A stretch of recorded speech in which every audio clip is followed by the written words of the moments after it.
Hey sports fans, here's a tip to keep in mind the next time you make your betting picks. According to research, home field advantage is no joke, especially in those playoffs. In the NBA and the NFL postseason, the home team typically has a 64% shot at victory. Now, go get lucky. See you in Las Vegas. Let's get lucky. I got a feeling Pittsburgh's going to the Super Bowl. I got a feeling there is no chance they're going to the Super Bowl with Aaron Rodgers. I'm just kidding. They're still not expected to have over 8.5 wins. They're still not expected to have a winning record. Now, I know things could change for the next 24 hours. I get that. But everyone expected Aaron Rodgers to sign with him. He's going to sign with him. Pharrell Coast to Coast. Only on SportsGrid. Plenty of takeaways from Yankees-Dodgers where LA sent a message on Saturday, and the only way the Yankees could salvage it was somehow beating Yamamoto, and they did. You're staring a sweep in the face, and after losing the World Series, knowing what the opponent is, you know what the narrative would have been on Sunday Night Monday. Oh, Yankees get swept by the Dodgers. Game time decisions. Only on SportsGrid. The game is on. The stakes are high. But the action isn't just on the field. He's rearranging that ring. Get it inside! SportsGrid's in-game live. Your ultimate second screen experience. Just a little flyer, couple of thoughts. 18.5 point live line. Every prop, every play, every day. Anything can happen. It's complete chaos. It's smarter to be on SportsGrid.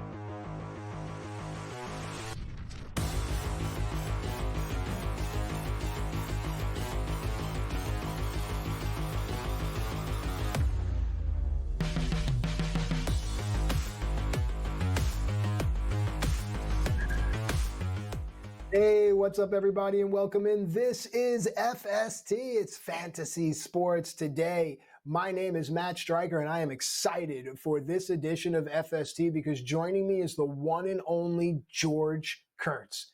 And you might say to yourself, I know that name. Of course you do. George has been around for such a long time, winning and doing it for us. George is a veteran of fantasy sports, a veteran of wagering, and we're going to glean a lot of that wisdom from the one and only George Kurtz. George, I'm real lucky to have you, man. Normally Craig Mish gets to play with you on Saturday mornings. Here I get to. It's like a Sunday morning cartoon. I come out, big bowl of cereal. I'm watching a little wrestling. My dad's saying, come on, we got to go.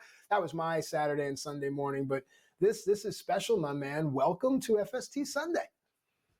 Sunday mornings sucked for cartoons when I was a kid, by the way. All right? Saturday mornings were great. You know, you had the Super Friends, stuff like that, Tom and Jerry, Woody Woodpecker, and all the, of course, Looney Tunes. But Sunday morning was such a disappointment. We had like Wonderama back there. It's like, oh, terrible. Especially if it wasn't football season. All right, that's when it really all mattered there. But always a pleasure to be here with you, Matt, right? We kick a piece of Pete to the side today. Sorry, Joey. We'll see you next week. We talk some fantasy, a lot of fantasy baseball here. Fantasy football is heating up here. We'll certainly talk about that more over the next couple of months here. But baseball today, Sunday. And one thing I always want to bring up, Sunday, if you're betting today, check the lineups, right? Sunday, a lot of players get off on Sundays. I know immediately after this, I'm going to the gym, going to do my cardio here, and as I'm scrolling through, I'm like, oh, that's bad for this, bad. You know, all these players that are out of a lineup here, right? I start going in my head, all right, that's bad for my brother, that's bad for this guy, that's bad for that guy, knowing that they're on their fantasy teams here. But when it comes to betting, you need to check your lineups more than any other day. Sunday, travel day, a lot of players get the day off. Look at you multitasking on the treadmill and thinking and strategizing. I love it. It is smarter to be on SportsGrid, and there it is. You're the embodiment of the quote-unquote catchphrase. All right, it's time for 3 Up and 3 Down, where we examine 3 players doing well, 3 players not doing so well, and how we can take advantage of it. George, we're going to go to the Texas Rangers here. This is a team that is, last I checked, about 6.5 games back of first place Houston in the AL West, 4.5 games back of the wild card. But Marcus Semien, over the last 7 days, 3 home runs, 5 RBIs, 8 runs scored. He's hitting .611 with a 1900 OPS. It's not sustainable, but the Rangers need someone to touch the plate. They can't score runs. Your thoughts?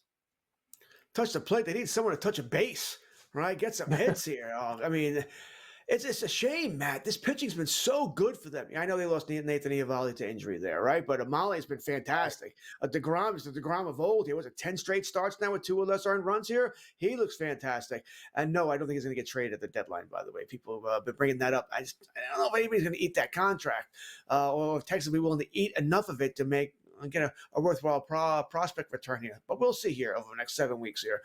Plus, I don't think they're quite dead in the American League West. Not yet. They're close, but I don't think they're quite dead here. Semien, as you said, this is not going to continue here, but maybe he's figured it out. Took 2 months, but maybe he's figured it out here, where he at least bring you back something, some kind of value for after what you drafted. No, the draft value you spent on him, maybe he can bring something back to you now. So he looks good here. Personally, I tried to trade him in my home league last week, couldn't get it done, but that was before this turnaround here. Maybe I can try again and have better luck here. What I'm trying to tell you is, if you were trying to trade him and you weren't getting anywhere, might want to try again, because I don't see this. I have a lot of worries about Semien. He wasn't, remember, last year was sort of the same thing. He was really declining last year. So I think he'll be better. But I don't think you're ever going to get back the value you truly want for where you drafted him. Yep. If we have time, maybe we'll do a buy low, sell high segment here. But let's continue to focus on 3 up, 3 down. So what I love about this next player is he's on the Dodgers, and he's not Shohei Ohtani, Freddie Freeman, or Mookie Betts. I like when guys like, we're talking about Max Muncy, Andy Pias, I like when these guys are hot because they're priced nicely. It lets me get in on some Dodger play. Over the last 7 days, Max Muncy has 5 home runs, 11 RBIs, and he's hitting .350 with an 1,100 slug. Do you think this is a smart way to approach the Dodgers? Look for those players in the 6, 7, 8, 9 hole that are hitting well and try to take advantage of plus money? Absolutely. I like playing my Max Muncy home run props. I do. Listen, he's not getting cheated on his swings, right? He's going for the downs. It's what he wants to do here. Another guy, slow start to the season. He had the eye issue, right? He decided to get some glasses. Decided to wear some glasses here, and all of a sudden he's can't see the ball. You probably can't hit it. Funny how that works, But also he's mashing more now here, so he looks good. And by the way, I'm sure Sam picked out these players. By the way, is he looking at my fantasy team? Muncy, another player on my home league here. Oh, really? That I'm very happy to see starting to hit again. I'm a Muncy guy here, so we'll see here. We'll see. But with Muncy, the average now is coming up again, which is good. But overall, from this forward, help you with power, hurt you with average is most likely how he's going to end the season. Oh, of course. Yeah, no, absolutely. You know that going in. But again, it's just a way to get into the Dodgers from a wagering perspective. All right, wagering comes down to pitching. Let's go to the Houston Astros and talk about what Framber Valdez has done over the last week. So the Astros are in first place, 3 games ahead of Seattle. Valdez over the last week, 2-0, pitching to a 1.69 ERA, a .69 WHIP, and a 20-4 strikeout to walk ratio. If as Valdez goes, the Astros go. Yes or no, George? George, I'll not said anything. It's like my kids, my family. They call me all sorts of names. Hey, at least the name. All right. I might get called worse here. Framber. I mean, it's funny, Matt. I was going to play a joke there and call you something else, but what? I'll just go. Mike, Martin. I thought Framber could be dealt. If Houston wasn't playing very well, listen, they moved on from Bregman. All right, they moved on from Tucker. I thought maybe they would move on from Framber and try and get some young talent in the organization there. But he's pitching too well now. He's also Houston's back in first place. You just mentioned. So now there's a bigger chance they're going to add. Right, bring on talent here. So Framber probably stays, but he looks great. Looks like remember when he got that no hitter a couple of years ago. Ever since then, he struggled somewhat. He wasn't the same guy here. For whatever reason, I don't know. He didn't throw a ton of pitches there, but I think that brought him down a little bit here. But he looks great again here. Looks like an SP1, the kind of guy you want here. So, yeah, I trust Framber. He'll be just fine for Houston and your fantasy team. Yep, and adding Hunter Brown and a resurgent, if he's healthy, Spencer Arrighetti, and the Astros going to be tough. All right, time for 3 down here, and we'll move briskly because we've been talking about Jesus Luzardo quite a bit. We did so in hour 1. I don't want to beat him up too much. Just over his last week, he's 0-2, pitching to a 31.76 ERA, a 4.5 WHIP. 5 strikeouts to 6 walks. And George and I discussed this, so I'm not even going to throw it back to you, George, that just Luzardo can get right, and this team does have a plethora of starting pitching, and that entire division is going to be fun to watch down the stretch. All right, 2 minutes remaining here. Let's go to Dansby Swanson. He's been struggling, albeit he's hitting between Michael Busch and Nico Hoerner, right? Matt Shaw's finding himself in that 9 spot. It's not a lot of protection for Swanson at the bottom half of this Cubs lineup over the last 7 days. He struck out 13 times, he's only hitting 167. George, would you be concerned? I'm concerned, but he's another streaky guy. Plays in a great lineup. We're in this. It's about summer now, right? Bulls go. The weather's going to heat up. Bulls should start flying here. I know it's Wrigley. Wind blowing out, wind blowing in. Plays a big difference there. What's going on? So I want to believe. I truly want to believe. That being said, what are you hoping for here? He's not great. All right, he's not going to be great. He might have a great stint for 7-10 days where he gets hot, but other than that, he's going to be what he is here, which is like almost disappointing. But for where you drafted him or how you acquired him, you're pretty much getting what you wanted, right? He's sort of paying off for you here, and there is upside there. I just don't think it's long-term or sustainable upside. Yeah, I think also people are chasing the highs, and then people tend to do that. Look, that's the fantasy landscape now. You've got to know who's in your league. With the final minute, we'll talk a little bit about why Langford struggles. Texas overall is struggling, but Langford is situated in between. He's sitting second between Smith and Seager. Over the last 7 days, 11 strikeouts, hitting 174. That's got to change. Something has to change for the Texas Rangers offensive ecosystem. But until it does, I believe the way to attack them is the Ranger team total as well as the team totals overall. You can always try to take advantage of yips, especially when we see this in baseball. George, 10 seconds to button that up. Yeah, take the under on the Rangers. They can't hit. All right. Thank you so much. I appreciate it. With that said, when we come back, get ready, folks. 2 start pitchers. We're coming into June here. Before you realize 4th of July, the polls are going to be.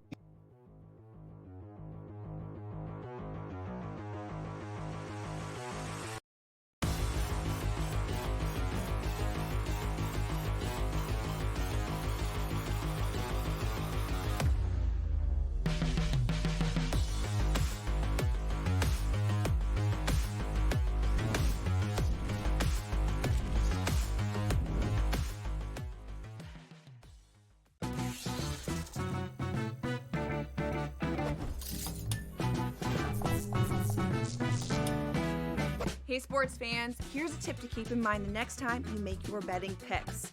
According to research, home field advantage is no joke, especially in those playoffs. In the NBA and the NFL postseason, the home team typically has a 64% shot at victory. Now, go get lucky. See you in Las Vegas. Let's get lucky. I got a feeling Pittsburgh's going to the Super Bowl. I got a feeling there is no chance they're going to the Super Bowl with Aaron Rodgers. I'm just kidding. They're still not expected to have over 8.5 wins. They're still not expected to have a winning record. Now, I know things could change for the next 24 hours. I get that.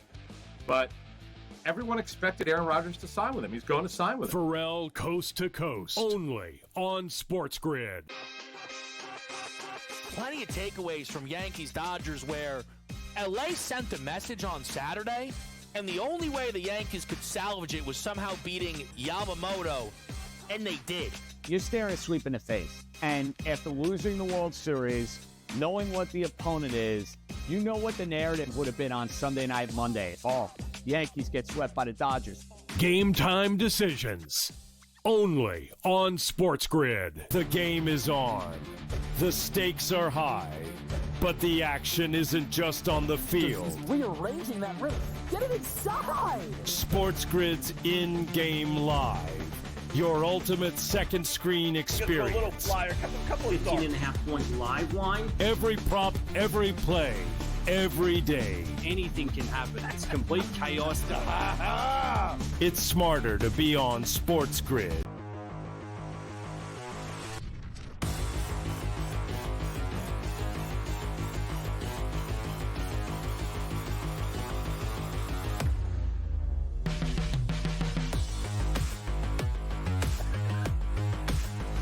All right, welcome back into FST, Fantasy Sports Today. Matt Stryker, George Kurtz with you here on a very special Sunday FST edition. Remember, at SportsGrid TV, those are our social media handles. Do yourself a favor, make sure you're following along.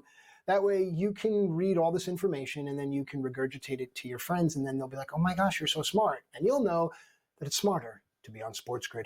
With that said, it's time to look at two-start pitchers. George, I think you know the importance of the two-start pitcher, especially as we turn the calendar into June. It can really change a lot of things for fantasy managers, but also for wagerers as well. A lot of times you see a cherry matchup and you want to think, is this the second of a two-start week for said pitcher?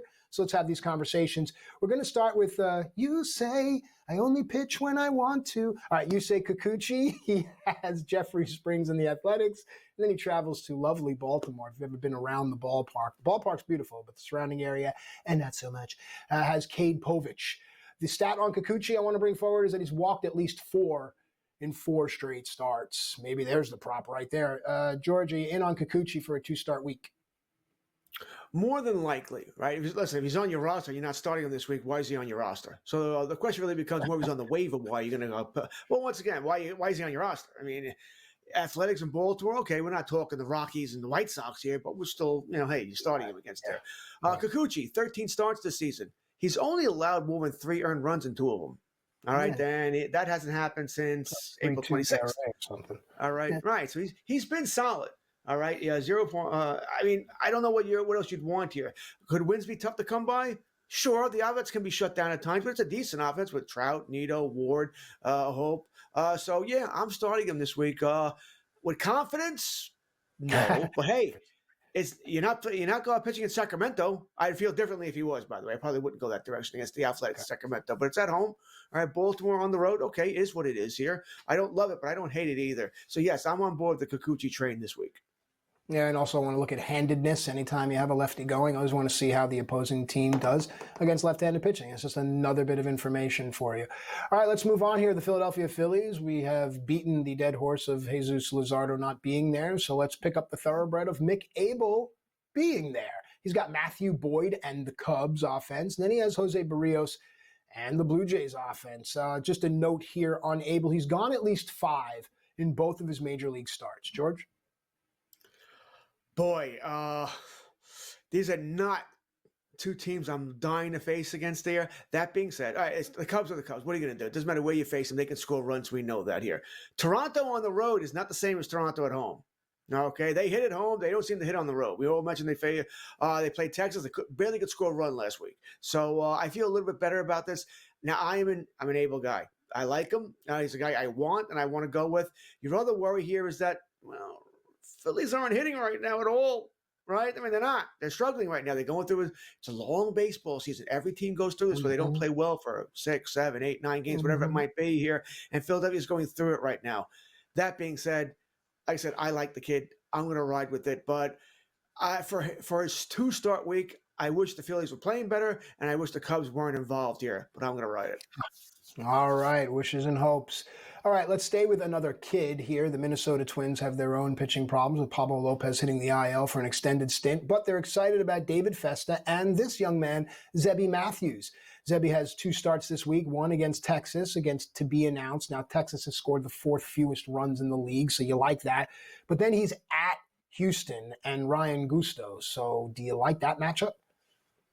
The Texas one, what's the old joke? You had me at Texas. So, yeah, you had me at Texas, right? I'm going to take my chance there. And listen, Houston's not the Cubs. They're not the Dodgers. They don't score a ton of runs. All right, there you got some minefields you have to avoid. Jeremy Pena is hitting so well right now. Paredes has woken up. He's hitting well. Other than that, who are you really worried about? Alvarez not going to be back. Right, he's got the fractured hand here. Altuve is a shell of his former self there. Couldn't happen to a nicer guy. Christian Walker up and down here. So I think it's a lineup you can pitch around. I do. So, yeah, you had me at Texas anyway. I really, even if he was facing the Dodgers or the Cubs, I would still be putting him in there. So, yes, I'm starting him this week. Starting with confidence. All right, a 2-start pitcher this week, pitches for the Marlins, and he is coming back from Tommy John surgery, makes his season debut on Monday. We're talking about Yuri Perez. At Michael Burrows in Pittsburgh is the scheduled or listed matchup, and then at Mackenzie Gore. And those Washington Nationals, Perez, I think, is going to be on an innings limit. Don't know what you're going to get out of him. But, George, your thoughts? As I said, I wish he wasn't coming back during a 2-start week. That being said, you're not going to do much. I mean, I made the joke about Texas. Well, Pittsburgh's worse. All right. So, yeah, I don't want to start him because I think that innings limit's going to kill you. We saw what they did with Alcantara earlier this year, right? Sometimes he was going 4 innings and he was pitching, he wasn't even terrible. And I think the same thing could happen here. They're going to baby him. this season doesn't matter. The wins are just gravy, right? They want to get this guy healthy merely for the future here. So I just don't know what you're hoping for here. I just don't know where he's going to help you. Maybe the ratios are with 4 innings, 5 innings at best. W's are going to be tough to come by. They don't score runs. You may not go deep enough to the game. The bullpen could blow it, that sort of thing. Like I said, I wish it wasn't a 2-start week where I could really justify not starting him. 1-start week, fine, he's on my bench. 2-start week, I do want to get him in there. It's going to depend on what else I have here. If I have a 1-star pitcher who has a good shot at a win that week, I'm going to go with that 1-starter.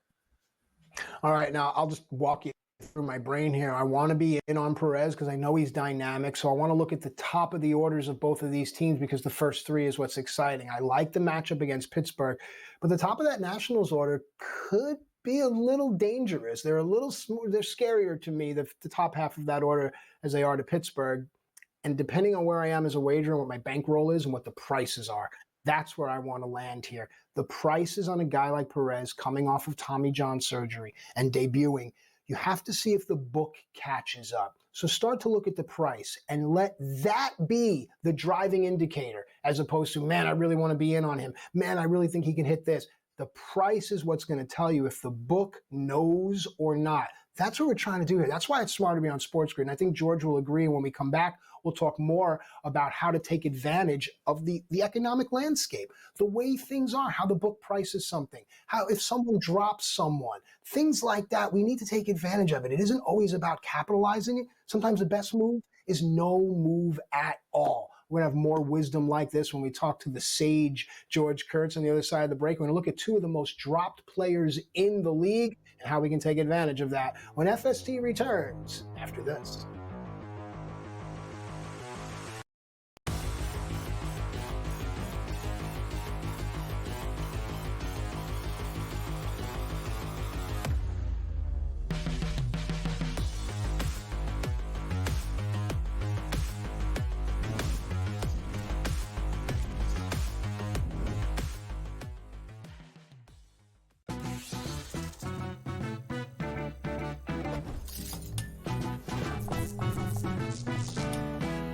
Hey sports fans, here's a tip to keep in mind the next time you make your betting picks. According to research, home field advantage is no joke, especially in those playoffs. In the NBA and the NFL postseason, the home team typically has a 64% shot at victory. Now, go get lucky. See you in Las Vegas. Let's get lucky. I got a feeling Pittsburgh's going to the Super Bowl. I got a feeling there is no chance they're going to the Super Bowl with Aaron Rodgers. I'm just kidding. They're still not expected to have over 8.5 wins. They're still not expected to have a winning record. Now, I know things could change for the next 24 hours. I get that. But everyone expected Aaron Rodgers to sign with him. He's going to sign with him. Pharrell Coast to Coast. Only on SportsGrid. Plenty of takeaways from Yankees-Dodgers where LA sent a message on Saturday, and the only way the Yankees could salvage it was somehow beating Yamamoto, and they did. You're staring a sweep in the face. And after losing the World Series, knowing what the opponent is, you know what the narrative would have been on Sunday night, Monday. Oh, Yankees get swept by the Dodgers. Game time decisions. Only on SportsGrid. The game is on. The stakes are high. But the action isn't just on the field. Rearranging that rhythm. Get it inside! SportsGrid's in-game live. Your ultimate second screen experience. A little flyer, couple 18.5-point live line. Every prop, every play, every day. Anything can happen. It's complete chaos. It's smarter to be on SportsGrid.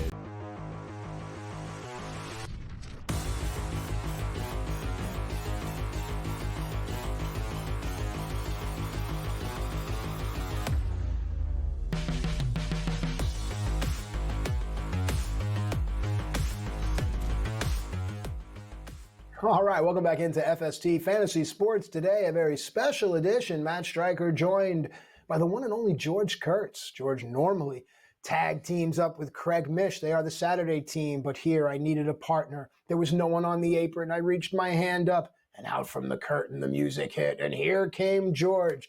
right, George, it's time to look at the most dropped players in the league. And why I like to do this each and every week is because it allows us to ask ourselves two questions. One, who's replacing this player? And two, do I want to pick this player up? This is how we make money. All right, we start with the Detroit Tigers. This is a team that is just gangbusters, beating the doors off everybody. I do believe as of right now, they have the most wins in all of baseball. We talked about how they are 6.5 to 1 to have the best record in all of baseball come the end of it. We both agreed it's a great opportunity. Javi Baez, 32 years old. He's in a 5 for his last 31 slump. He's one of the most dropped players in baseball. Are you interested at all in this situation, George? No, I am not interested in Javi Baez. I mean, listen, he was a nice story. He's still sort of hitting here. Over his last 7 days, he's batting 292. So, but there hasn't been a home run here in, quite a while. There hasn't been a stolen base in a while here. So, well, how's he helping you? All right, that's the problem. How's he helping you? Detroit not conducive to offense, right? Big ballpark there. They're hitting better than we thought they would overall as a team here. But really, the only player, I mean, Riley Green, Gleyber Torres actually played pretty well for them, so he might be someone of interest here. Javi Baez is just not. It's just not for me here. I think he'll be productive at times here, but you got to catch him at the right time. He's sort of in that desperation category. You know, what was the shortstop we talked about? Swanson. I'd rather have Swanson over Baez pretty easily. Rest of season, George would prefer Dansby Swanson over Javi Baez. All right. We put that question out to you, actually, at SportsGrid TV. Let us know. Who would you prefer rest of season, Dansby Swanson or Javi Baez? Put a hashtag George and Matt on that. Let's see if we can get that trending. All right. The next most dropped player, and the reason why I like that he's in here is because since being dropped, he's actually starting to get hot again. The name is Jorge Polanco. Now, I understand people lump Polanco in with the Semyons of the world and the afterthoughts, but think about this. He broke a 7-game schneid on Friday, going 1 for 4. Again, yesterday went 1 for 4. This is a team that is right there in the mix, challenging Houston. They just added a young prospect to their team. They have great pitching when everyone's healthy. Your thoughts on Jorge Polanco and the Mariners overall?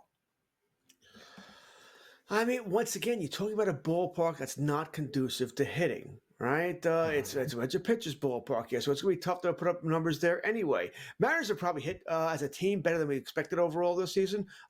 Cal Raleigh is an MVP candidate. He's got, 25 home runs now, hit 2 more last night.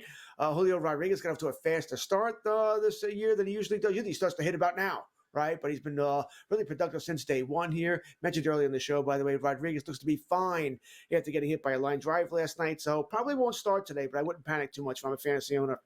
And what I'm trying to tell you is that in weekly lineup leagues, he's likely starting for me next week. I think he'll be. I think he'll play in a few. He may even play first game, so I'm not worried about that. I am worried about Polanco, another guy. Listen, middle infielder. I could see him having some value here. I can in the middle infield. Pretty much every infielder does here. But I'm not dying. I'm not rushing to go out to the waiver. Oh, Polanco's dropped. Gonna rush out and hit the play button. No, I'm not. I don't see that where I have to go out and get him. All right, I like that, and I like how you kind of mockingly did that. A lot of people do that all the time. Anytime you see, so I check my transactions 2-3 times a day in my league. You see, oh, so-and-so dropped so-and-so.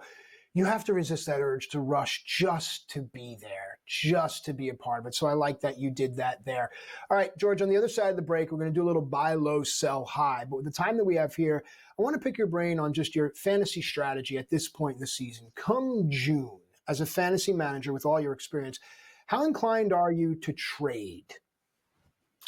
Oh, boy, you bring back a topic that I can certainly do a rant against here. Now, I've been playing since we only have a minute. Right? That was my first baseball season here. And back then, folks, all we did was trade. You'd be on the phone, well, whatever, maybe not the phone or whatever, and you'd be trading. It was like a trade a day. Everybody was trading here. No one trades anymore. Gosh. And you know why? It's Matt's fault. It's my fault. It's Craig's fault. It's Joe's fault. Because everyone's afraid of making a bad deal where we're going to, oh, you're an idiot. That's a terrible deal. What were you thinking there? Everyone's afraid of that. Of course, you should probably ask our opinion before you make the trade. And you might find out here. No one wants to make a fair deal. Everyone wants to make the deal that they know they won. And that's the hardest thing for. No one talks deal anymore. I've tried my home league over and over again. I could give a player away for free. And I swear to God, I would not get an offer in return here. No, thank you. I don't even get counter offers. No, thank you. Just move on. insane. All right. Well, we're going to say thank you to a buy low, sell high segment on the other side of the break. More after this.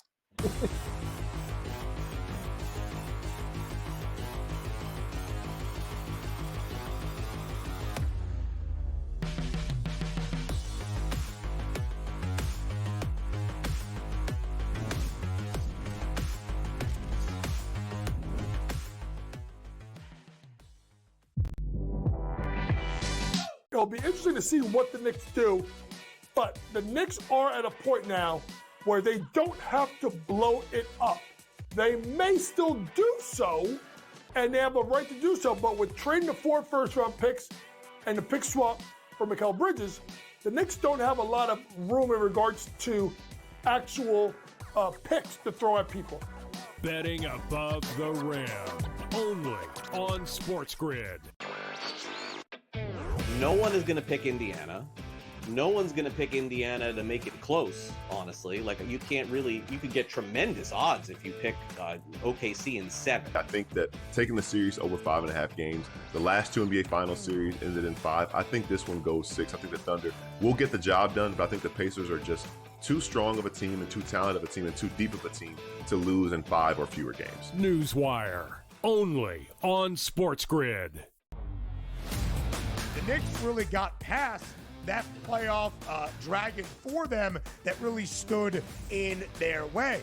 So for the New York Knicks to be the Celtics and then an outright favorite to win the Eastern Conference Finals, that's where the disappointment is. The goalposts got moved, right? Because when you went into the Celtics series, a lot of Knicks fans said they weren't going to beat it. I'll say this is more unprecedented than the 99 run when they were the 8 seed. The Early Line, only on SportsGrid. Face. He's the new face. New face of what? The hell are you talking about? Like seriously. Oh, the new face of the NBA, Anthony. Yeah, okay. You know what I mean? Like, really? Guy's got 2 shots. You're the face of the NBA. Slow down. He's a good player. I've always thought the whole face of the NBA thing was comical. You want him to be the face of the NBA because you don't like it that all the other faces of the NBA aren't American. Sports Rage tonight, only on SportsGrid.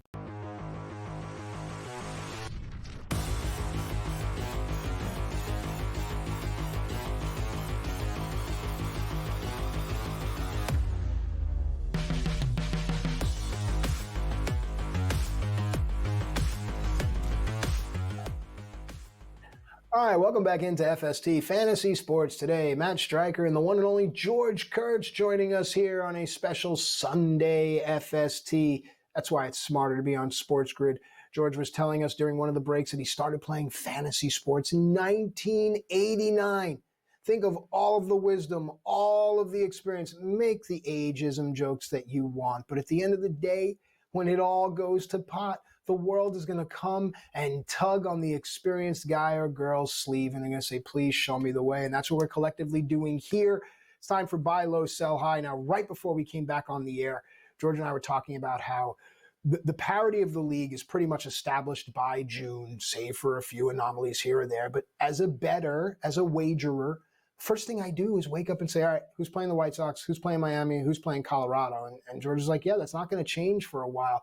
Should we start to put Texas in that thought? Hey, who's playing Texas? Because Marcus Semien is our first buy low candidate. I have zero interest, but George, your thoughts? First off, it was fantasy baseball in 89. Fantasy football was 87, so I'll give myself a couple of more years. When I graduated high school, go figure. A little story there, by the way. The only reason I started playing, my friend came up with the idea, never even heard of it. I was a Cowboy fan. He's a Jets fan. They both sucked. So we needed a reason really to get into football. He came up with the fantasy, and I ran with it. So that's how we started playing fantasy back in 87. Yes, on loose leaf paper, by the way. That's how we did our stats and our standings and everything else. I still have those books in my attic, by the way. Pull up Joe Montana and Jerry Rice for you. They were always the top picks. Put them on Instagram. I think people would love to see those. Not my handwriting, you wouldn't, let me tell you. As for you mentioned here, and by the way, it's just I do the same thing as you, Matt. All right, who's playing Colorado? Who's playing the White Sox? Who's playing Miami? Those are going to be my parlays. All right, let's go. Right. You know the price will be minus 295 or something silly like that. After that, you bring up something interesting. While I wouldn't put Texas in that category, I do in a different category. Unders. We know they can't hit, So we're looking for unders here, right? Whether it be first 5 under, team total under, game total under here. So that's what we're doing here. All right, Marcus Semien, buy low. I'm not willing to go there yet. All right, because remember, he wasn't good last year either. I think this is just a hot streak. That being said, I don't think he'll be as terrible as he was the first 6 weeks of the season, 7, 8 weeks of the season. He can't be. All right, you and I could do a better job swinging a bat than he could the first couple of weeks, first 2 months of the season here. So I don't think he's a buy low here. I don't want him on my team, but I do think he'll play better than what he. I say he just can't play worse. With that said, all right, let's pivot now to a buy low candidate that may make people scratch their head, but it's an Atlanta Brave. It's Spencer Strider. I mean, if I could get Spencer Strider, I'd definitely be intrigued in having him on my roster. George, what says you? Yes, I'm with you here. Right now, I would take a shot on Strider. All right. Remember his first start when he first came back from TJ in Toronto was great. Only went 5 innings here, but it was very good. Now, a couple of starts since having the hamstring, I think it was the hamstring, he has struggled somewhat, right? Giving up a lot of home runs here, which is weird. So, listen, am I dying to start him this week? No. Next week? Maybe not. But I think by July, get the couple of starts under his belt. He's warmed up into the middle of the season.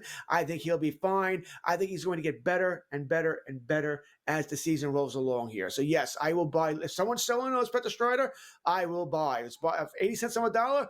Put him on my team. I'll give you something for him. All right. From that, we go now to the sell high portion of buy low, sell high. And we find ourselves returning to the Texas Rangers, this time from a pitching standpoint, and it's Tyler Mahle. Now, I personally want no part of Texas either way, and if I had Mahle, I'd be liking his results, but I think it's a perfect sell-high candidate. I think it's time for the Rats to jump off the ship. George? And listen, I like Mahle. I do like him. He's pitching very well here, but you already said the problem, the offense. He's not getting W's now because, once again, they can't score. And I don't know if that changes. I don't understand why the Rangers aren't scoring. I mean, they got good young players. Langford, we talked about earlier in the show, struggling. Young Corey Seager, when healthy, which I understand is a big if he's healthy, puts up numbers there. Heim, Semien, of course, here. So they should be hitting, but they're not. But I agree with you. All right, I'm a little tired of losing these W's because of the offense here, and I just don't know if that changes the rest of the year. And he's almost the definition of a sell-high guy, also coming back from injury. Maybe he struggles over the second half. So, yes, or maybe he's have an innings limit as well here. I'm right with you there. Sell-high on Mahle.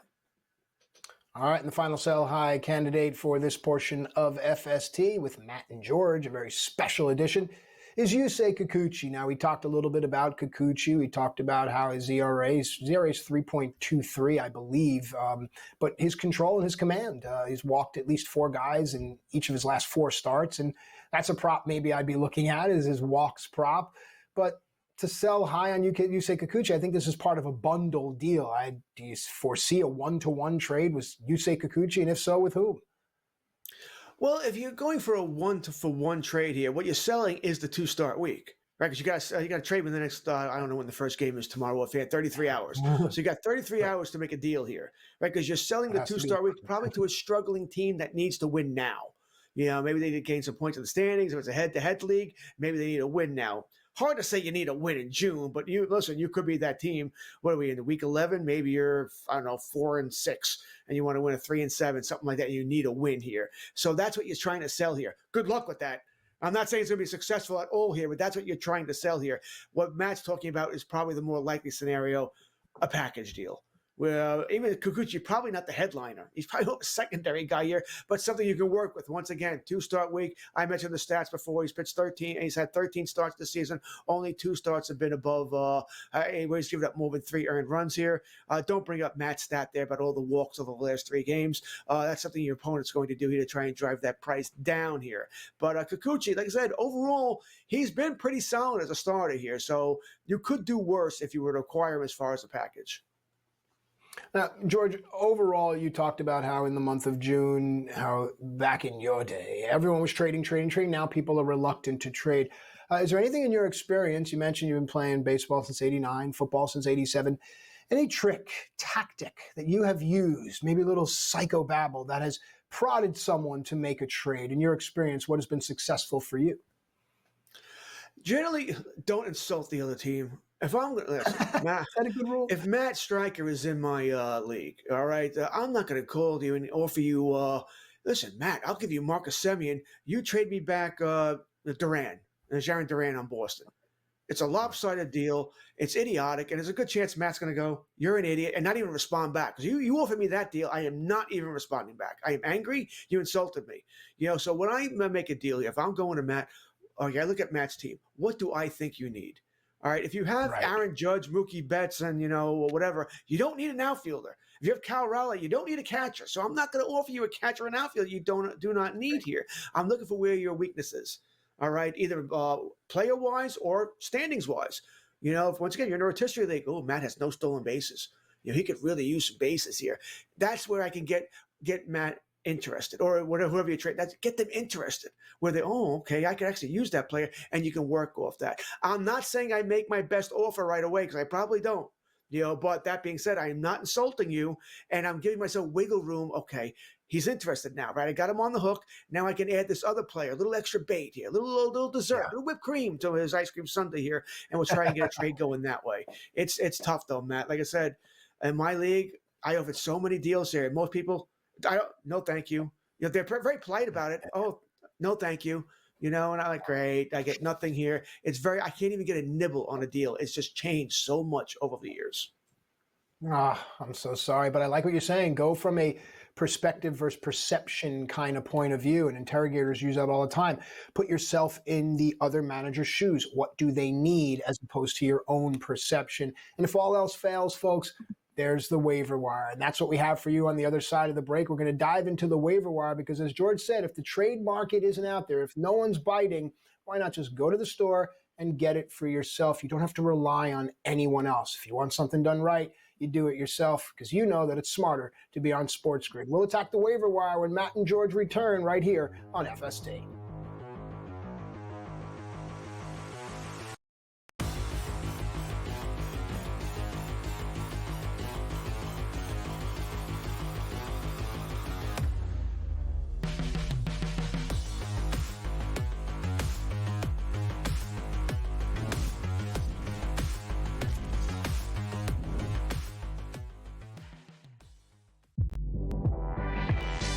It'll be interesting to see what the Knicks do, but the Knicks are at a point now where they don't have to blow it up.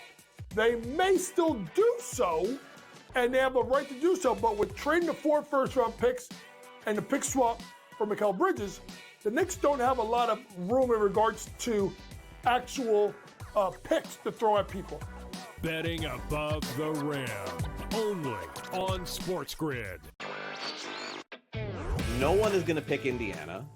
No one's going to pick Indiana to make it close, honestly. Like, you could get tremendous odds if you pick OKC in 7. I think that taking the series over 5.5 games, the last 2 NBA Finals series ended in 5. I think this one goes 6. I think the Thunder will get the job done, but I think the Pacers are just too strong of a team and too talented of a team and too deep of a team to lose in 5 or fewer games. Newswire, only on SportsGrid. The Knicks really got past that playoff dragon for them that really stood in their way. So for the New York Knicks to be the Celtics and then an outright favorite to win the Eastern Conference Finals, that's where the disappointment is. The goalposts got moved, right? Because when you went into the Celtics series, a lot of Knicks fans said they weren't going to beat it. I'll say this is more unprecedented than the 99 run when they were the 8th seed. The early line, only on SportsGrid. Face is the new face.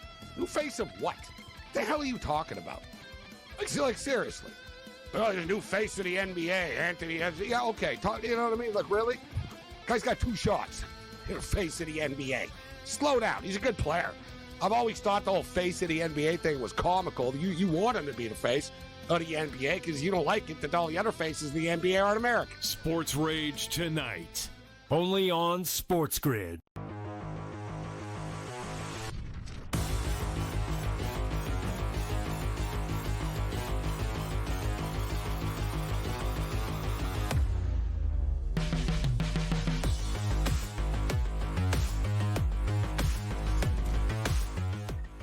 All right, welcome back into FST Fantasy Sports Today. Matt Stryker with you here on a very exciting edition. The one and only George Kurtz joins us.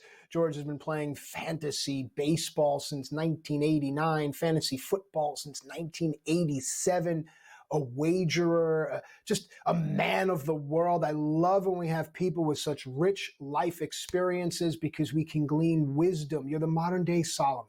You're Solomon Kurtz for this segment here, because it's time to go onto the waiver wire.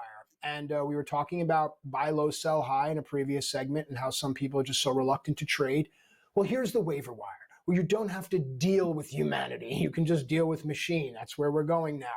So let's attack the waiver wire here. And first and foremost, for those that are chasing saves, he's 63% rostered, but there's a chance that Daniel Palencia of the Chicago Cubs is available.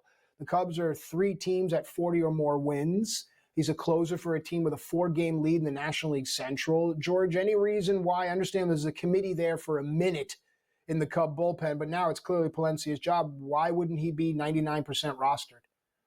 Well, you're going to see that number climb and grow and grow. I think you already said it here. It was a committee here, so people are just catching up now that right now Palencia is the guy. I am not guaranteeing that he's going to be the guy all year long.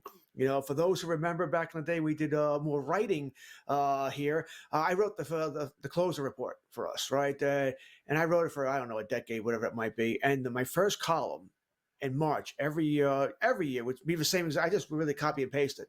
I'm going to list 30 closers here. By July 4th, half of them won't have the job. It's just the way closers is. And we're already at June 8th. And listen, I imagine it's more than half right now. It's just the way the job is the most volatile job there is, maybe in professional sports here.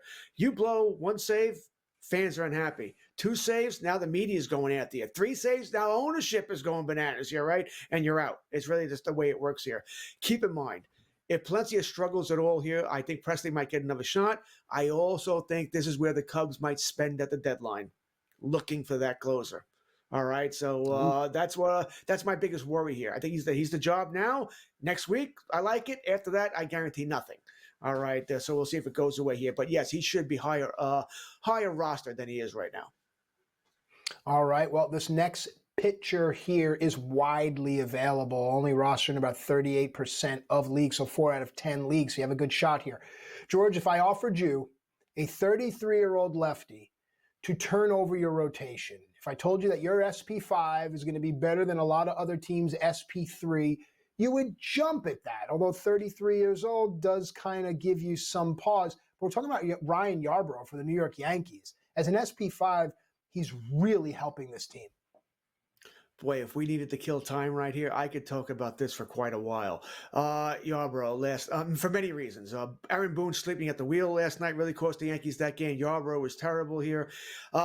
This is the wrong time to be talking about Ryan Yarbrough, right? Before if we did it on yesterday's show, eliminate yesterday.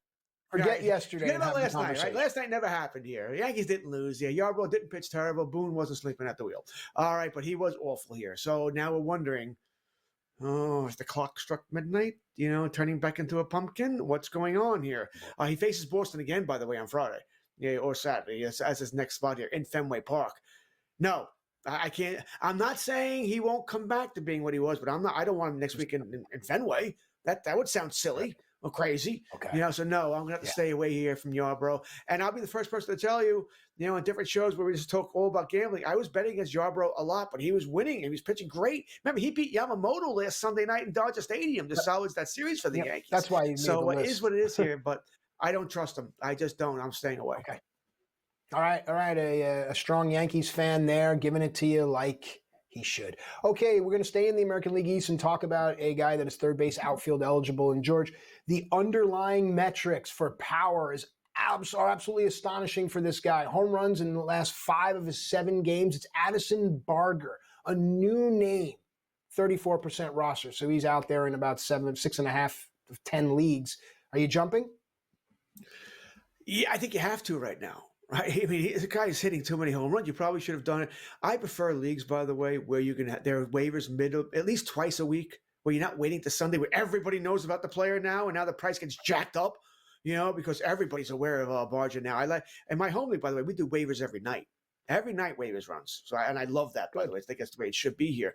This way it gives you a little advantage if you're paying attention, if you want to take a shot at somebody. Like I said, Barge has been having a fantastic week tonight, which is where most leagues run waivers. Everybody and their mother's going to have a bid on this guy. So it's just, like I say, it jacks up the price where maybe the guys who would have taken a chance early this week, sort of get penalized for it. Yeah, I'm taking a shot here. Toronto, very good hitters ballpark there. Listen, he was supposed to be more of a platoon guy with Clement here, the right side of the platoon, right? Because he's the left-handed batter here, so we do like that. But once he cools off, we'll see how that playing time wears out. But until he does, yeah, I'm taking a shot on him. But I'm not going to blow my budget tonight for him. Like I said, I'm not spending 75% of what I have left on Addison Barger. I'm not going to do that. All right, we move on to some pitching. In 7 out of 10 leagues, this starting pitcher is available. He's a right-hander. His next start is on the road against Washington, but he pitches for the Marlins. It's Edward Cabrera. I think there's going to be a point on this show, first Sunday in August, where we're talking about Edward Cabrera and Yuri Perez wearing different uniforms. But Edward Cabrera available in 7 out of 10 leagues. George, your thoughts? You already said it, right? You're a little down on, I put pitches for Miami. That's it. I think the talent is there. And by the way, if he were to be traded, oh boy, would I be interested, right? Almost anywhere else he goes here. Sure. But what are we hoping for here? I mean, he almost becomes a 3-category pitcher because wins are going to be tough. He's not getting saves, so he's taking the ratios and strikeouts. That's it. That's all I can rely on here. I guess if you don't need wins for some reason, okay, you're good there. But if you need W's, you got to look someplace else. Yeah, I hear you. And we're getting a lot of questions coming in on social media. Keep those questions coming at SportsGrid and at SportsGrid TV. Those are the addresses. That's where you go. Everything we say here on this show and everything that is said on every single show on this amazing network by our wide array of eclectic stars lives for you there. You can pull it out of your pocket, read it, regurgitate it to your friends, and then you sound smart because you know that it's smarter to be on SportsGrid. At least that's what I've been told. It's a rough road for me. Dunka, former pro wrestler.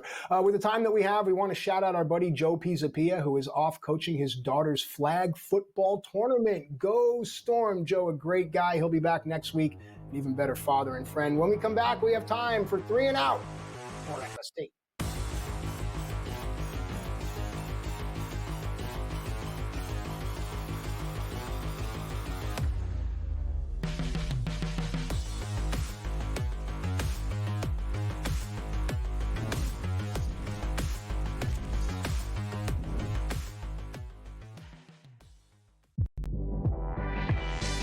It'll be interesting to see what the Knicks do, but the Knicks are at a point now where they don't have to blow it up.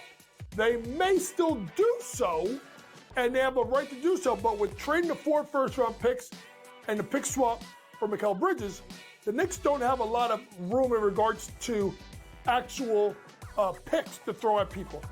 Betting above the rim, only on SportsGrid. No one is going to pick Indiana. No one's going to pick Indiana to make it close, honestly. You could get tremendous odds if you pick OKC in 7. I think that taking the series over 5.5 games, the last 2 NBA Finals series ended in 5. I think this one goes 6. I think the Thunder will get the job done, but I think the Pacers are just too strong of a team and too talented of a team and too deep of a team to lose in 5 or fewer games. Newswire, only on SportsGrid. The Knicks really got past that playoff dragon for them that really stood in their way. So for the New York Knicks to be the Celtics and then an outright favorite to win the Eastern Conference Finals, that's where the disappointment is. The goalposts got moved, right? Because when you went into the Celtics series, a lot of Knicks fans said they weren't going to beat it. I'll say this is more unprecedented than the 99 run when they were the 8th seed. The Early Line, only on SportsGrid. Face is the new face. New face of what? The hell are you talking about? Like seriously. Oh, the new face of the NBA, Anthony. Yeah, okay. You know what I mean? Really? Guy's got 2 shots. You're the face of the NBA. Slow down. He's a good player. I've always thought the whole face of the NBA thing was comical. You want him to be the face of the NBA because you don't like it that all the other faces in the NBA aren't American. Sports Rage tonight, only on SportsGrid.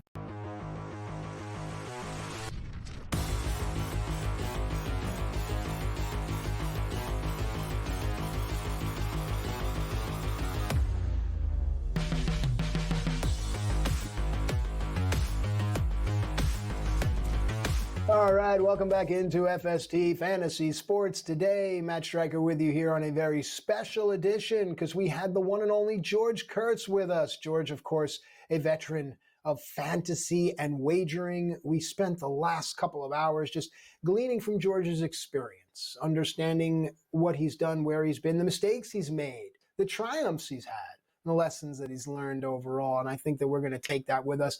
I hope for everyone that they have an amazing wagering and fantasy week. Now's the time. Hopefully you're playing with the house money. You've made those plus money plays through April and May. Now we can let loose. Now we can have fun. All right, George, on behalf of the entire SportsGrid audience and universe, thank you so much for lending your talent and expertise to us. Remember, at SportsGrid and at SportsGrid TV, those are social media handles. Go right there. You'll find all your favorite hosts and SportsGrid personalities there. You can follow them. You can harass them even. Just don't tell them I told you to do that. It's time now for 3 and Out. These are 3 things to which we're looking forward in the coming weeks.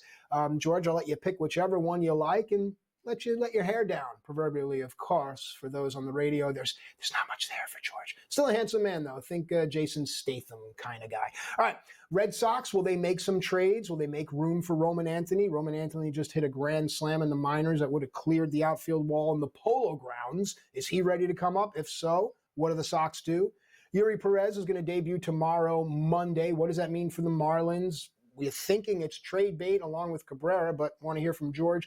And last but not least, we have an antiquated term here, Super 2 rookies. The Super 2 is something that doesn't really apply that much anymore, but it still points to guys like Roman Anthony and Bubba Chandler, DeVries, McGonigal, these guys. George, where do you want to go? Well, we'll take first come, first serve here. Coincidentally, by the way, I've been reading Ken Rosenthal wrote a column for The Athletic this morning about the Red Sox, about how they should recall Roman Anthony immediately. And listen, we know Roman Anthony's ready to play.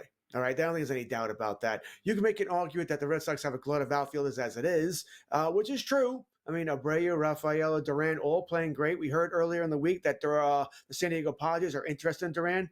Well, everybody's interested in Duran. We're talking about a good player here. All right, well, maybe not a superstar, but a good player. I'm a Yankee fan. I'd love to have Duran. All right, so yeah, everybody in baseball would love to have Duran here. I think the Red Sox will have to make a move here, all right, to get to open up some playing time here. And they could trade Duran because you get a good haul in return. Pitching would be nice. Right, you know they have good young hitting here, but pitching would be nice in return here for the Red Sox. So if they want to go that direction, they certainly can. I'm sure they'll try and trade like Rafaela first here, who's more of a defensive guy, an excellent defensive outfielder. But he can hit somewhat here, but more on the defense here than the offense here. They'll try and trade him first, but if you want a good return, you're probably going to have to move Duran or maybe Abreu there. Anthony's ready. We know that. Shame he can't play first base because the Red Sox don't have one. Red Sox, the pitching's not there. I don't think they're going to make the playoffs this season. I do have a ticket on them to win the American League East. Took a shot here. I was hoping Walker Buehler would be better here, but Bello, Houck, and Naval, not so much here. So, I was curious anybody else what they're going to do. And yes, when Roman Anthony, if he's out there in your league, by the way, stash him. I think he is coming up soon. I don't think it was Super 2 while they're keeping him down, by the way. I don't. They called up other guys here. So I don't think they were keeping him down for that reason. But if he's available in your league, stash him. He should be up at some point this month. Let me ask you, say he does come up, he being Roman Anthony. Rest of season, Jack Caglianone or Roman Anthony? Roman Anthony. And I like Caglianone. You already heard me, right? I claimed him right away. Roman Anthony, he's not available in any league I'm in, by the way. He was drafted in all these leagues, and he's still there. I check. You said you check the waiver wire, so do I, all the time. See if these guys are available. Roman Anthony would be my player. And I said, I like Jack, but remember, Roman Anthony plays in a much better hitter's ballpark than Jack. He's a better player anyway. Roman Anthony has superstar written all over him. What do you want to see out of Yuri Perez's debut? A 2-start week. What would be satisfactory for George? Stay healthy. All right. You'd like to see the pitch count in the 75. Well, it's always stay healthy, right? With guys coming back, right? You don't want to hear where he has to come out of the game. Things weren't well here. 75 to 80 pitches. You want to see, a moving up. I'd like to see the Miami Marlins score some runs, but that's not up to Yuri Perez here.